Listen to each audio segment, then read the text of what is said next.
Antes de empezar la charla, quiero hablar un poquito del NeuroNext, que es una red de centros de investigación para promover la investigación de clínica de fase 2, digamos, sustancias experimentales que todavía no han entrado al mercado para usar varios sitios, y Colombia es uno de los sitios donde se hace esta investigación, sobre todo de problemas que son relativamente raros, porque hay 25 lugares en los Estados Unidos donde se hace la investigación y cada uno aporta sus pacientes.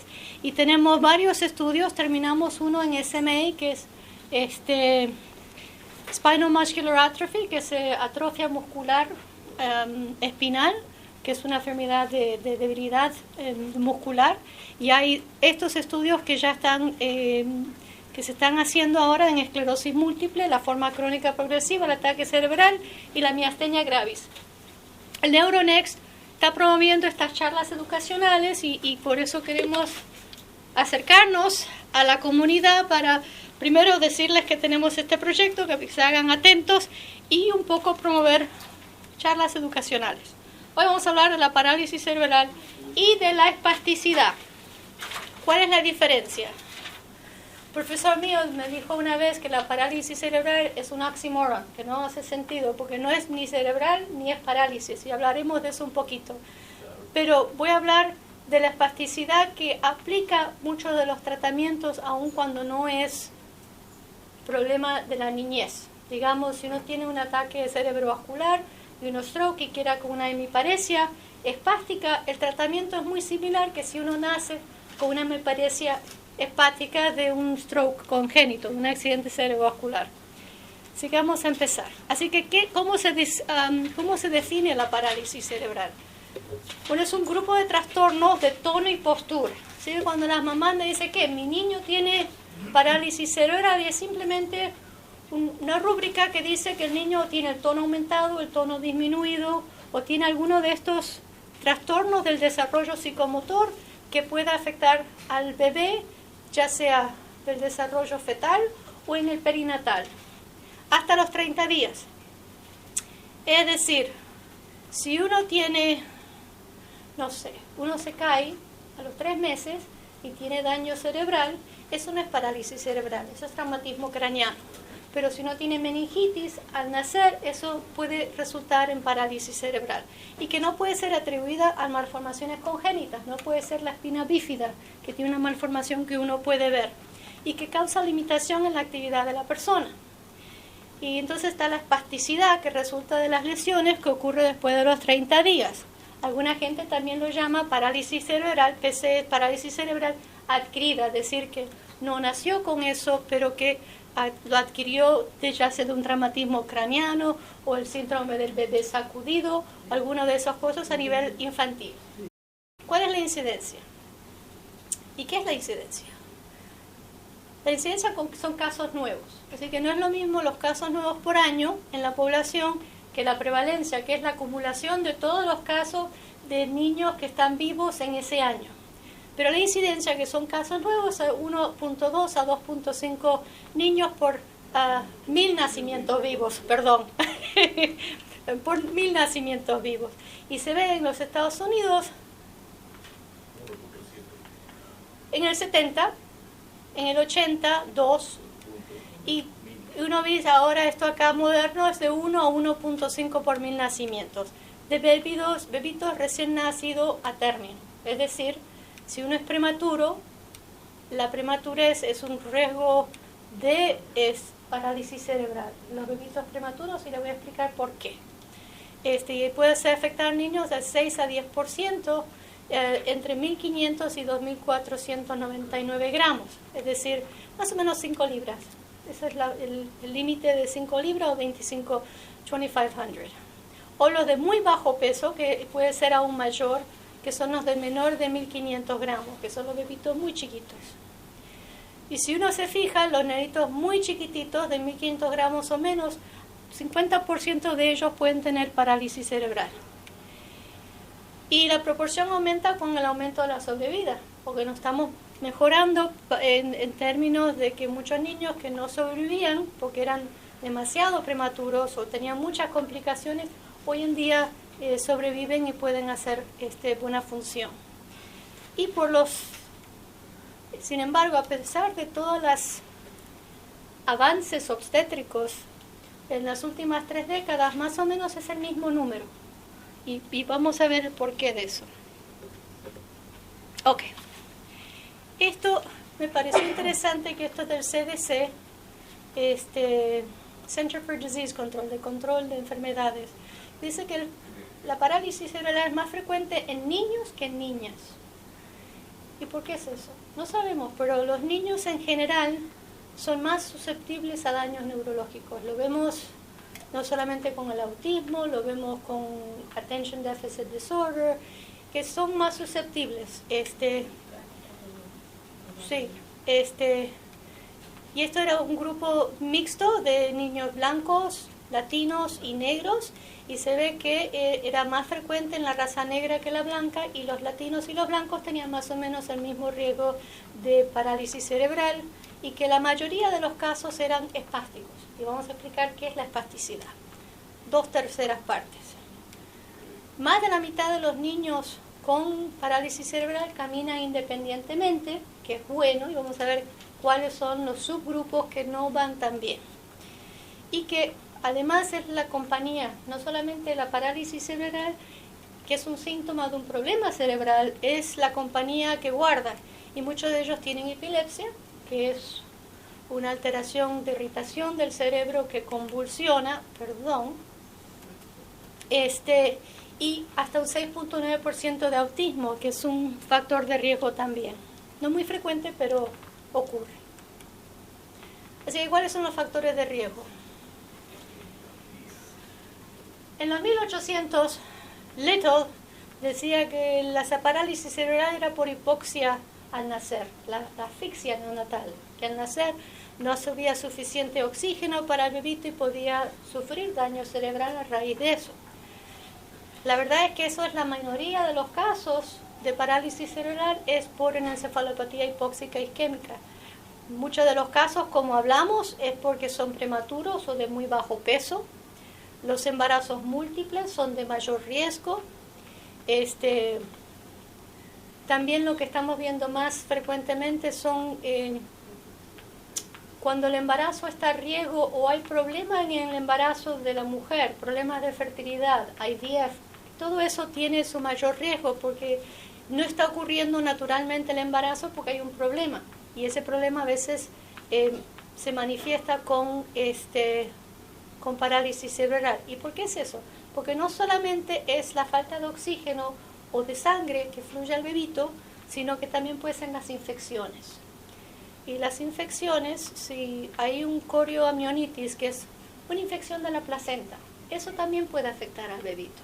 Le puede dar émbolos y también la inflamación per se, algo que se llama cytokines, que son unas sustancias inflamatorias que pueden ser neurotóxicas y dañar al bebito también. Y por supuesto las infecciones congénitas. Todos han escuchado lo que llamamos TORCH, que es por toxoplasmosis. Otros, muchas veces sífilis, rubela, que ya no se ve porque se dan vacunas. CMV, que esto no es infrecuente, el citomegalovirus, y el herpes. Y ahora vamos a tener que incluir el Zika virus porque también produce problemas de psicomotrices, y no sabemos mucho al respecto, pero problemas motores se esperan. Y por problemas, complicaciones del parto, es decir, placenta abruptio, si se separa la placenta abruptamente del útero, entonces no recibe sangre el bebito, y el traumatismo a veces se ve cuando hay forceps o la extracción a vacuum, que no sé cómo decirlo, se dice vacuum, ya se me va a ocurrir, pero saben lo que estoy diciendo, ¿verdad? Menos frecuentemente son los errores metabólicos, también anomalías del desarrollo genéticos y o cromosómicos, y accidentes cerebrovasculares. ¿Y cómo es que los bebitos tienen accidentes cerebrovasculares?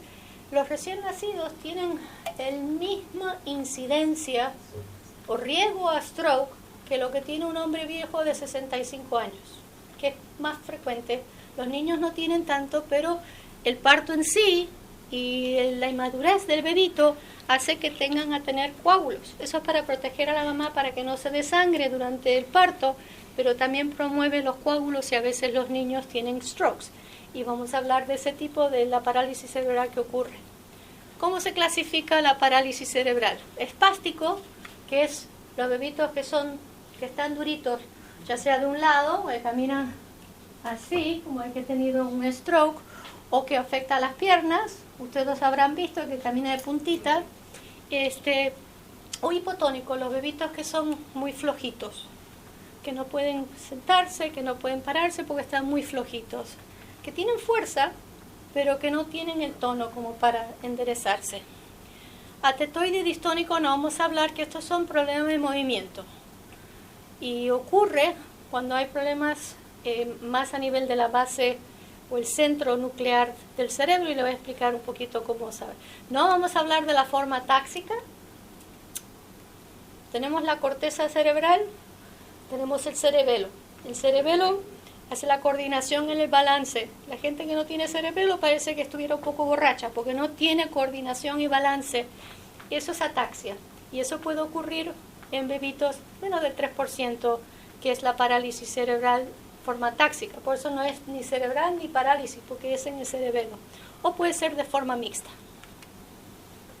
Ok, hablamos un poquito de esto. La forma diplégica, di por 2 y plegia por parálisis o debilidad.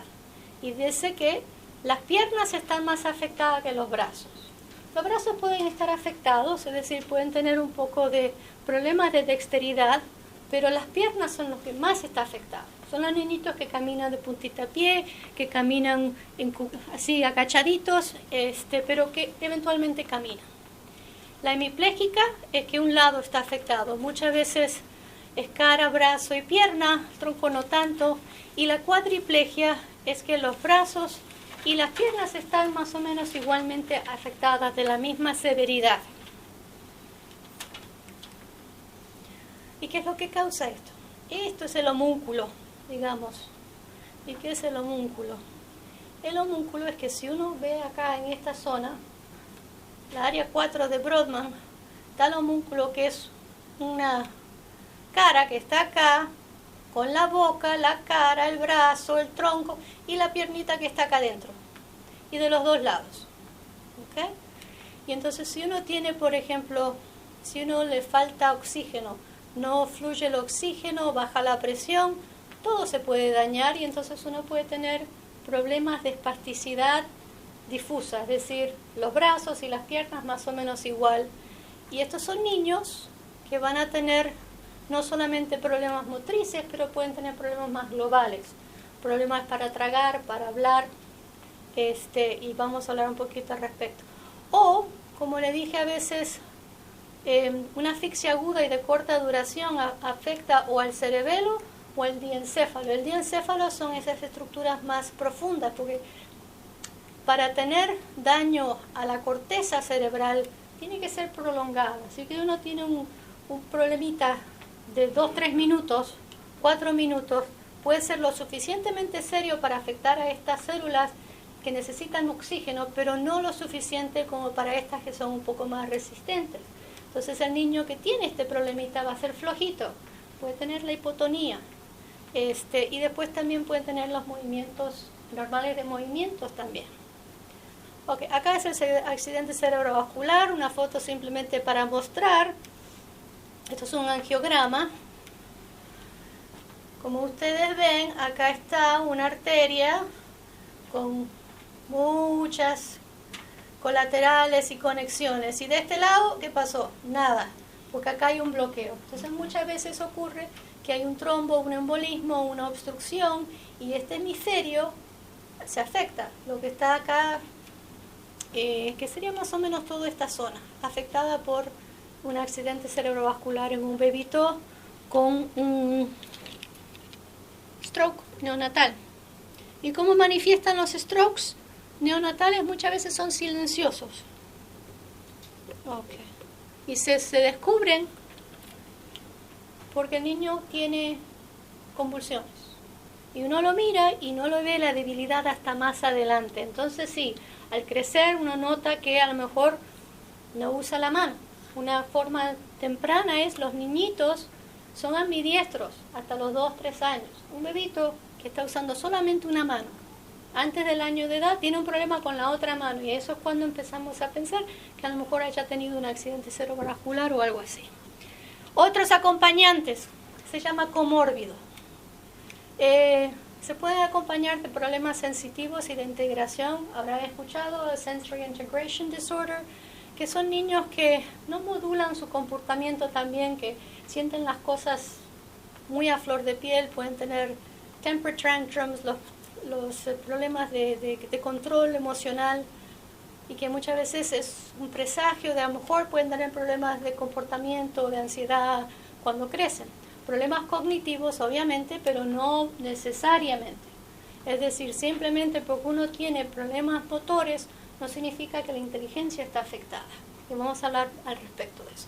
Comunicación y percepción, y a veces trastornos de comportamiento. Okay. No es lo más común. Ok. Esto es una foto de una bebita con una diplegia espástica. Y ustedes ven cómo están de puntita de pie, que se llama quirovarus, que no puede enderezar la piernita y que no puede enderezar el tronco, porque está todo aumentado el tono flexor. Está usando los brazos, pues se está agarrando, y tienden a poder caminar, ya sea solo o con muletas. Como ven, se le hace un poco difícil porque está muy tensa esta niña. ¿Ok? ¿Y qué es lo que causa la diplegia espástica? Este nombre, leucomalacia periventricular, simplemente significa que hay un ablandecimiento de la sustancia blanca acá al lado del ventrículo. Y se acuerdan que aquí dijimos que acá es donde salían las piernas, ¿verdad? Que el homúnculo estaba acá, la cara, la lengua, el tronco, el brazo y la piernita aquí, y que esto afecta a esas, las más cercas al ventrículo afectan las piernitas más que nada. Y notarán también que no estoy hablando nada de la corteza, esta es la sustancia gris. Acá, eso puede no estar afectado y pueden tener relativamente preservación de cognitivo. Y porque es subcortical, es decir, por debajo de la corteza, no tienden a tener tantas convulsiones y tienen menor riesgo de secuela intelectual. La cuadriplegia espástica o tetraplegia, si le gusta el latín o el griego, simplemente es 4 miembros afectados. Y como hablamos, ya era por un daño cerebral global, ya sea infección o isquemia. Brazos y piernas igual. Es la forma más severa, y como se imaginan, estos niños no caminan. Muchas veces no hablan y a veces pueden tener problemas para tragar y para comer. Y la hemiplegia espástica. Y acá, como pueden ver, este bebito está usando la mano derecha, pero cuando camina la mantiene así, que es un tono flexor, y también tiene flexión, no tanto en la cadera, pero a nivel de la rodilla y el equinovarus, que camina de puntita de pie. ¿Okay? Este es el hemiparesia, hablamos ya un poquito que esto es a veces por el stroke o alguna lesión de un solo lado.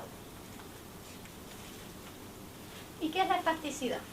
Y no se asusten porque no voy a hablar de todo esto, pero simplemente para decirles que la corteza que hablamos controla a nivel de la médula espinal las motoneuronas que controlan el movimiento. Cuando vemos en el reflejo, ese tendón es a este nivel, va a la espina dorsal.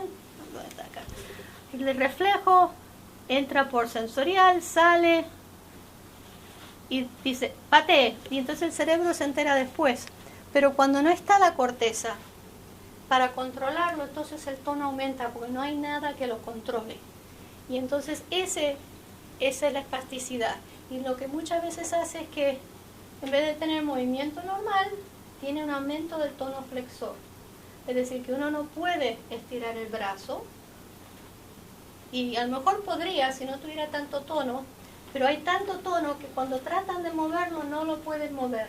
A nivel de las piernas puede ser que no se pueden estirar para pararse, que no pueden caminar excepto en puntilla de pie. Y causa excitabilidad del reflejo miostático, que es el deep channel reflex. Y eso no es griego, pero eso es aumento del tono muscular. Okay. Así que, ¿cuáles son los signos?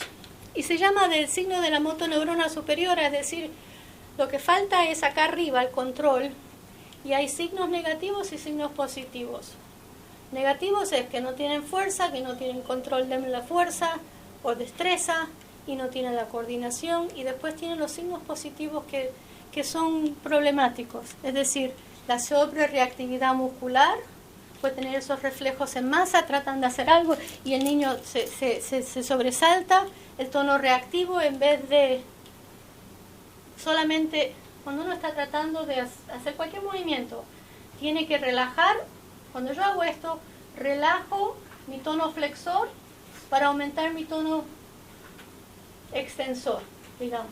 Para hacer esto tengo que relajar este músculo y activar el que estira, pero si no lo hago, entonces tengo estos movimientos en masa que se hacen muy difíciles. Hiperreflejia, clonus y reflejos. ¿Y qué pasa con la espasticidad?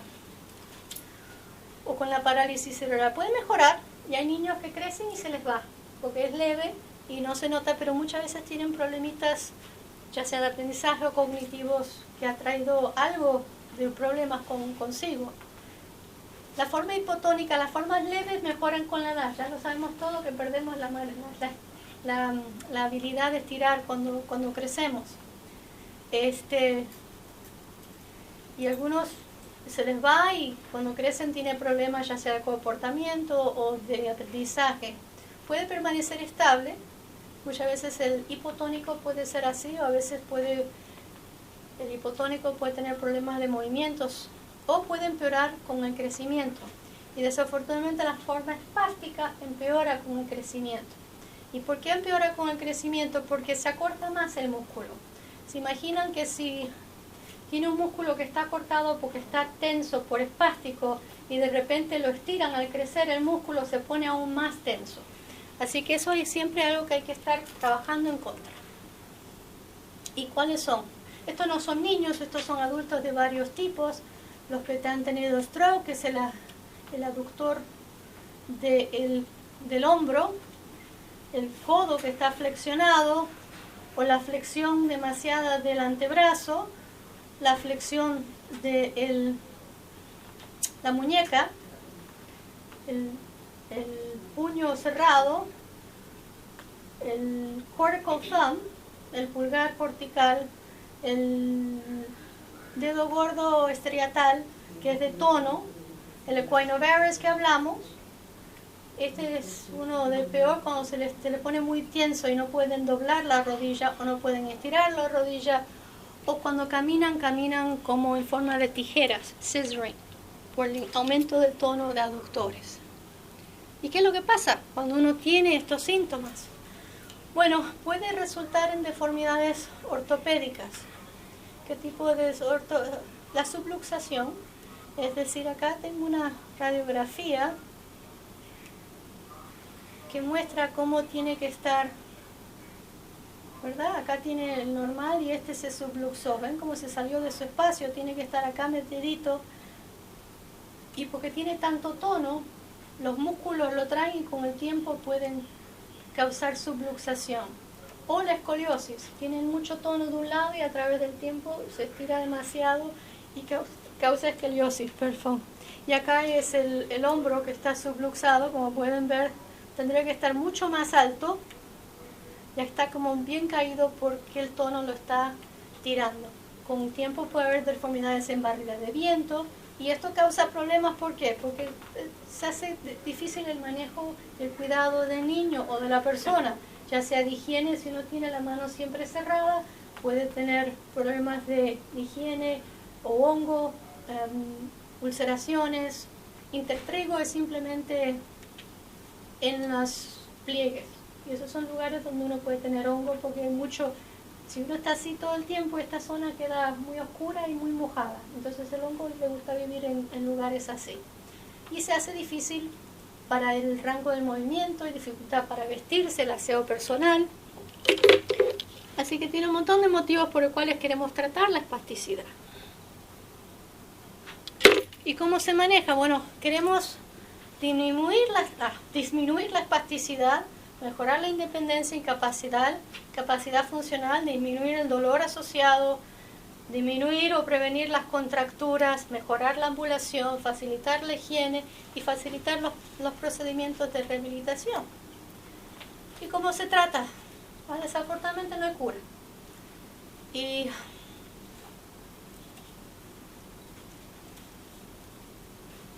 se creía que cuando se morían las neuronas nunca se resucitaban. Y es verdad, una vez que se muere la neurona no se resucita, no es como el hígado, que le sacan el hígado y crece. Pero lo que se ha visto que hay células madres cerebrales que pueden mejorar con el tiempo y así es como se mejora. Y como se recupera con tiempo y con terapia muchos de los daños que de otra forma serían irreversibles. ¿Y cuáles son los tratamientos? Es el enfoque multidisciplinario, es decir, no solamente los fisiatras, que son los de terapia física, y la diferencia entre la terapia ocupacional y la física, ejemplo de la física, es los miembros inferiores, la terapia ocupacional, los de las manos, de los miembros superiores, el bracing, no sé cómo se dice en español, pero encontré esta palabra que nunca usé, férula. A lo mejor en España es férula. ¿Ustedes han escuchado esa palabra? Yo nunca. Okay. ¿Sí? ¿Férula? Ok. ¿Qué país es usted? Venezuela. Ok, debe ser de Venezuela porque yo nunca lo escuché. Ok. Tratamiento farmacológico, y hablamos de eso. La denervación química con el Botox o con el fenol, y les voy a explicar un poco al respecto. Y después los tratamientos quirúrgicos. Tratamiento con células madres. Lo digo aquí para que sepan que no hay ningún estudio con células madres del cordón umbilical que muestra que hace nada. Ni hay tratamiento hiperbárico que ayude en nada. Y tienen que tener mucho cuidado porque hay un montón de gente que quiere hacer mucho dinero a costillas de la gente que está desesperada por una cura y no la hay. Así que esto es una idea interesante de que si las células del cordón umbilical, que son células madres pluripotenciales, podrían ponerse en el bebé, irían al cerebro y corregirían las lesiones que hay. Pero hasta el día no se ha mostrado que eso funcione para nada. Okay. Y la otra teoría de la hiperbárica, ustedes saben que las cámaras hiperbáricas se usan, creo que hay una en Montefiore, se usan para los buzos, para disminuir la presión. Si van muy hondo y levantan muy rápido, entonces se le pone nitrógeno gaseoso y se pueden morir por embolo de gas. La idea del tratamiento hiperbárico es si uno hace el oxígeno líquido más grande, más alto, la concentración mayor en el cuerpo, que eso sería saludable para las células que se murieron hace 1000 años. No funciona. Y hay gente que dice que el oxígeno es tóxico también y que no es bueno que las células vean esos niveles de oxígeno. Ok, no digo más de esto, pero si tienen preguntas, la hablamos. Ok. Así que, ¿cómo hacemos para disminuir estas posturas que resultan en deformidades? Bueno, una es tratar de conseguir una posición neutra. Y para eso son las férulas.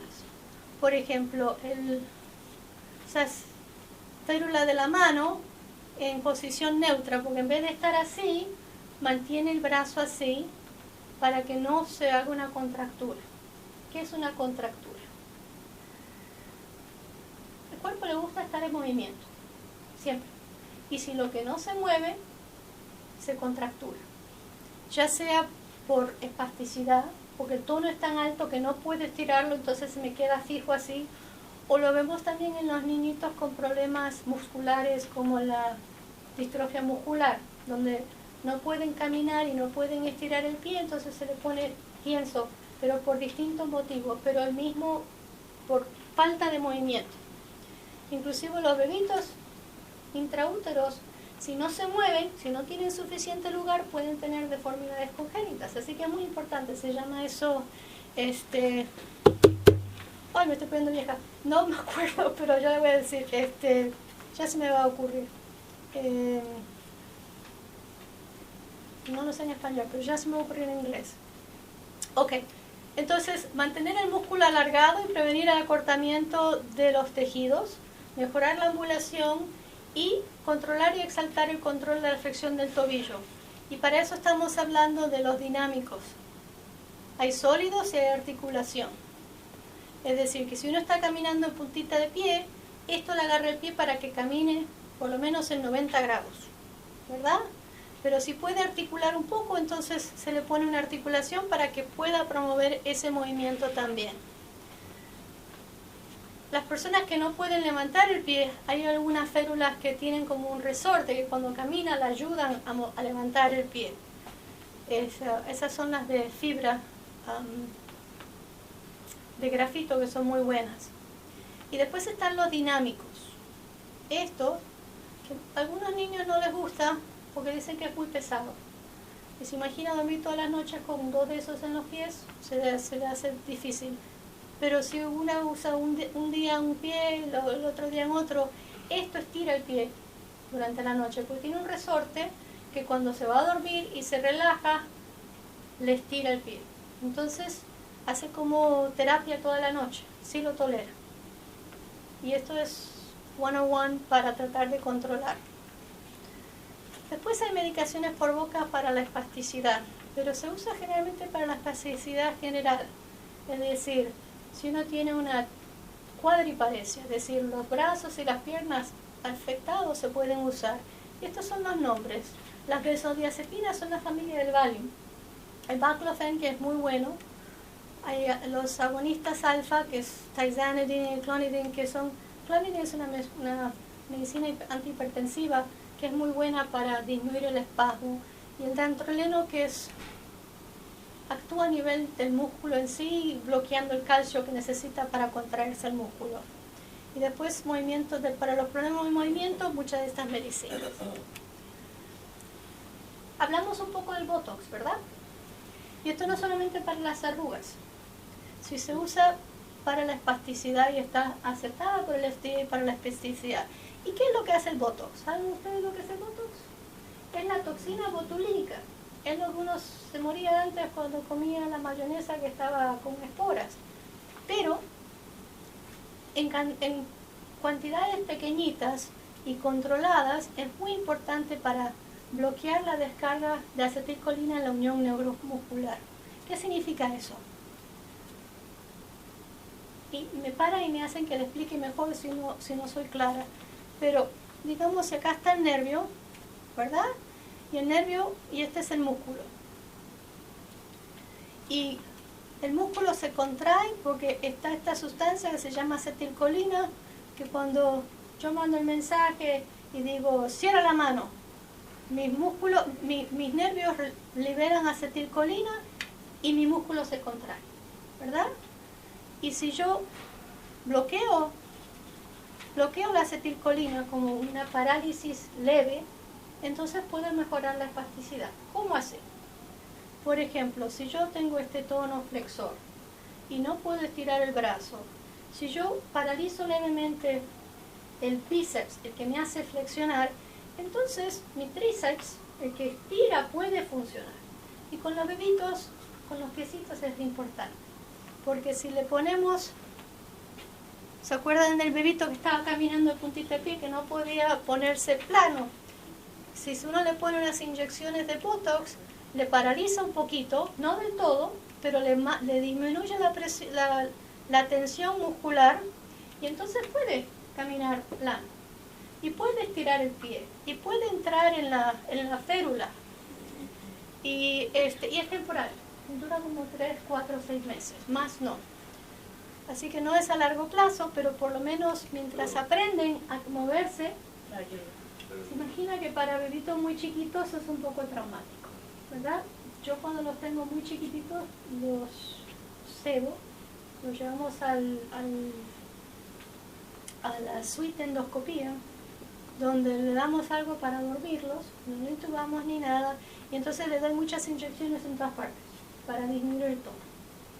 Y en 1 o 2 semanas funciona, le da uno mucha terapia, usa las férulas y todo lo demás, y lo preparamos para otros procedimientos que a lo mejor son más permanentes o que son mejores. Pero muchas veces es una buena prueba de que si un bebito está caminando muy de puntita de pie y uno le disminuye el tono y empiezan a caminar mejor, con mayor flexibilidad y con, yo diría, fisiológico, más normalmente.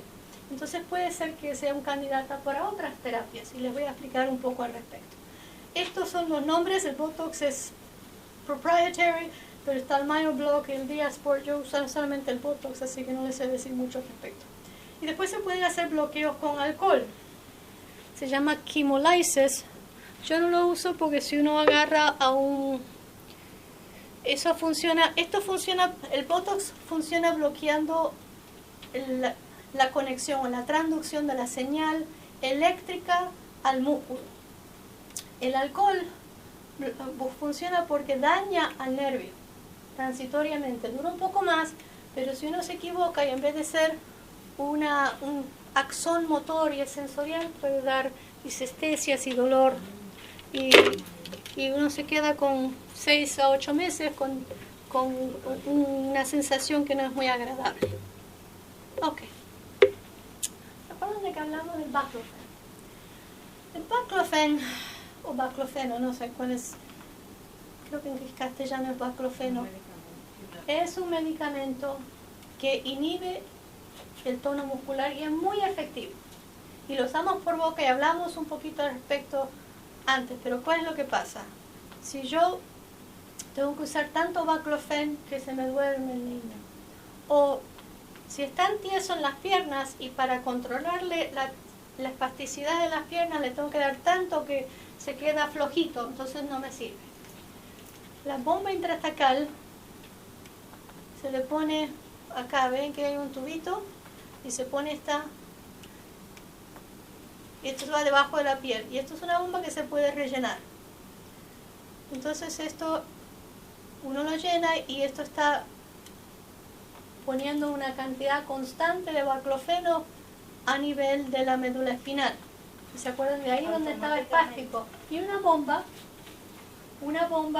que transmite y uno puede controlar por el exterior con un magneto cuánto recibe.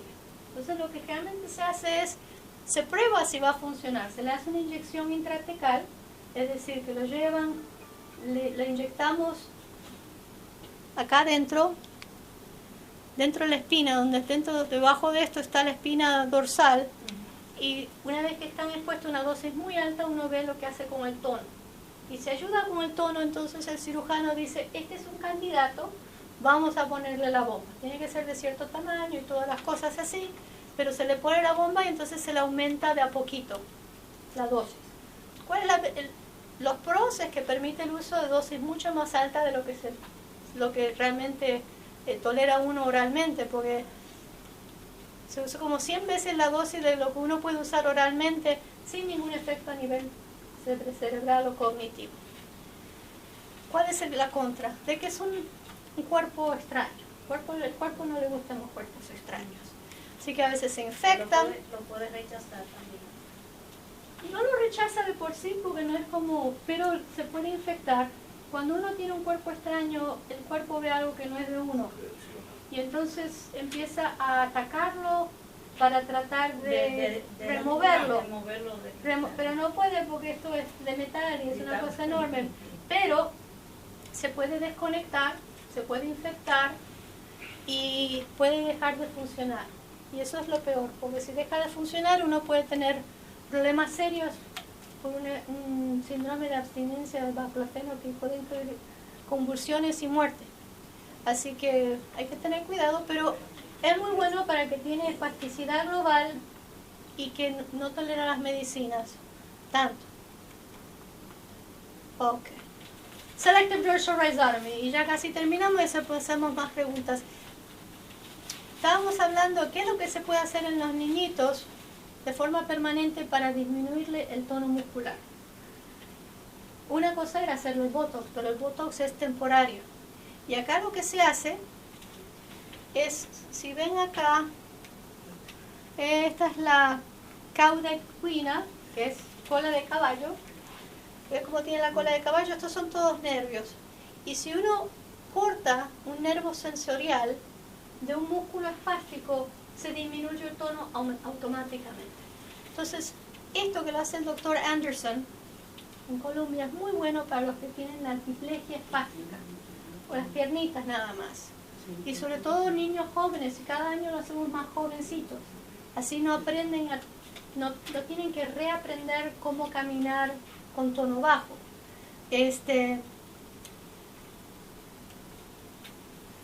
Y entonces, cuando uno hace esta operación, una laminectomía, es un poquito, se corta, es un procedimiento bastante grande, se le saca el tono, entonces los niños tienen que volver a aprender a caminar. Porque estaban caminando porque tenían mucha tensión, pero no van a tener ese tono, así que tienen que volver, pero con el tiempo puede mejorar y andar bien. Entonces estas son las opciones: terapia oral para la generalizada, y la cirugía para, si están fijados los tendones, se pueden hacer para controlarlo también. Así que hay formas permanentes y después las formas reversibles.